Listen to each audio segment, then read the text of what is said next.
Kalau menyeleksi itu biasanya dengan kriteria-kriteria tertentu. Kalau rekrutmen itu siapa aja boleh ikut. Tapi kalau seleksi, gitu ya, seleksi itu sudah fokus orang-orangnya ya. Kalau rekrutmen itu siapa aja boleh ikut, tidak terbatas oleh batasan-batasan gitu ya. Nah, selanjutnya nomor 5 melakukan orientasi dan pelatihan pengembangan setelah terpilih gitu ya, terpilih, terseleksi, terorientasi. Jadi merekrut dulu baru menyeleksi. Misalkan merekrut orangnya siapa aja, banyak nih orang-orang yang merekrut. Orangnya ada 20 misalkan. Nah, baru diseleksi dari 20 itu yang terbaik mana gitu yang bisa diterima gitu ya. Selanjutnya nomor 6, setelah melakukan orientasi pelatihan dan pengembangan, melatih mereka supaya sesuai dengan kinerja, akhirnya ditempatkan oleh manajer SDM, biasanya pakai kontrak gitu ya, tanda tangan kontrak dan lain sebagainya. Terus selanjutnya disesuaikan dengan proses keadministrasiannya di nomor 8 ya, keuangannya, terus kerja di produksinya, apakah di pemasarannya, dan juga kerja-kerja sumber daya manusianya gitu ya. Oke.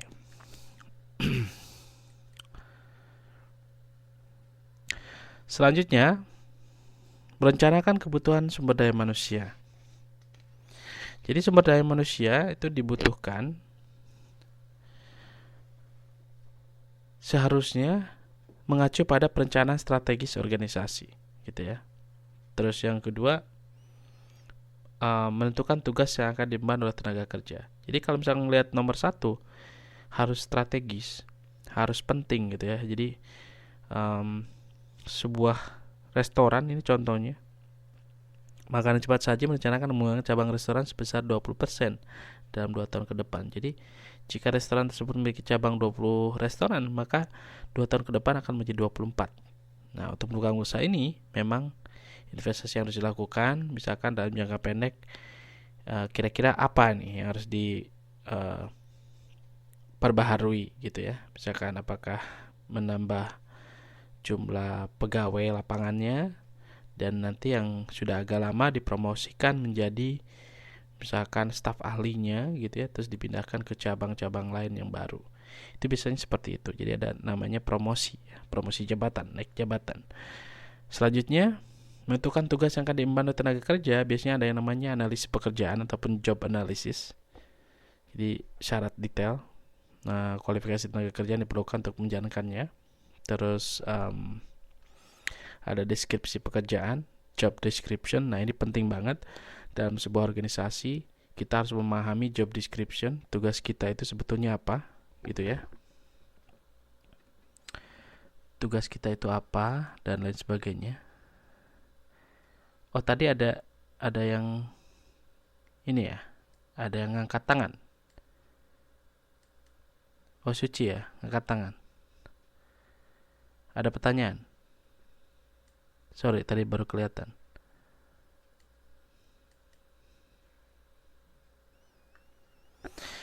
Oke, kalau nggak ada pertanyaan, saya lanjut ya. Selanjutnya ada spesifikasi kerja, job specification. Terus juga menganalisis ketersediaan sumber daya manusia, melakukan tindakan penyesuaian, terus juga evaluasi dan modifikasi tindakan. Nah, jadi melakukan tindakan penyesuaian ini biasanya dikaitkan dengan reward and punishment ya. Terus juga ada evaluasi, tentu saja biasanya tahunan sifatnya. Evaluasi ini mereka kerja benar apa enggak gitu. Biasanya kan ada parameter-parameter target-target yang harus dicapai. Selanjutnya, mari kita lihat tentang proses mendapatkan SDM ya. Ada proses mendapatkan SDM yang dibutuhkan, mengambil pegawai baru, namanya rekrutmen. Ada bisa jadi rekrutmen internal, merupakan promosi karyawan yang ada dalam organisasi. Tadinya misalkan asisten manajer menjadi manajer. Terus rekrutmen eksternal biasanya melibatkan menarik orang-orang dari luar organisasi untuk mengisi lowongan pekerjaan gitu ya. Biasanya dibikin semacam iklan, wawancara di kampus, juga bantuan dari biro jasa tenaga kerja, interview, atau mungkin juga outsourcing ya, dan lain sebagainya. Dan biasanya mereka akan melakukan proses pengisian formulir aplikasi, tes terhadap kemampuan, keterampilan, sikap. Dengan pelamar melakukan uji fisik atau uji bebas obat-obatan terlarang misalkan, di samping uji kesehatan yang biasa dilakukan. Jadi ini penting dan standar ya. Selanjutnya ada yang namanya training and development, pelatihan dan pengembangan. Jadi kalau melatih karyawan itu biasanya caranya ada orientasi karya baru sama dengan orientasi mahasiswa ya. Jadi pas pertama masuk dijelaskan apa saja yang harus dikerjakan supaya tidak shock ataupun kaget gitu ya. Supaya nanti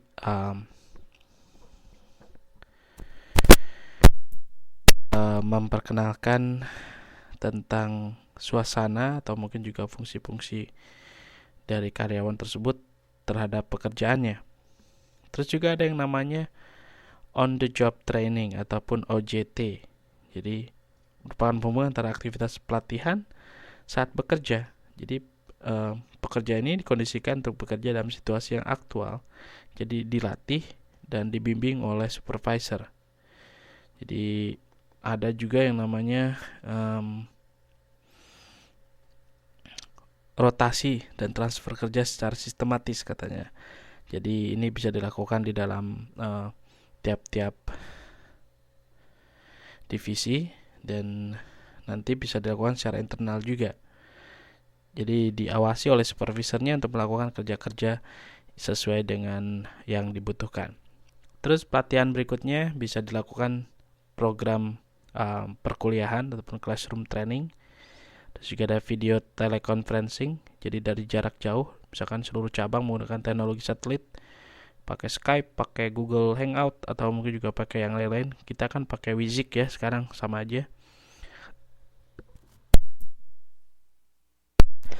Terus ada video interaktif, menggunakan penggabungan antara video standar dan instruksi dengan bantuan komputer.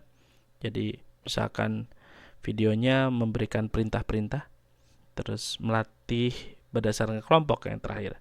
Jadi berkelompok membuat sebuah pelatihan, misalkan entah itu outward bound, misalkan jalan bareng, atau mungkin juga bagaimana caranya supaya bisa memutuskan keputusan yang baik dari latihan-latihan ataupun pelatihan-pelatihan yang melibatkan karyawan tersebut.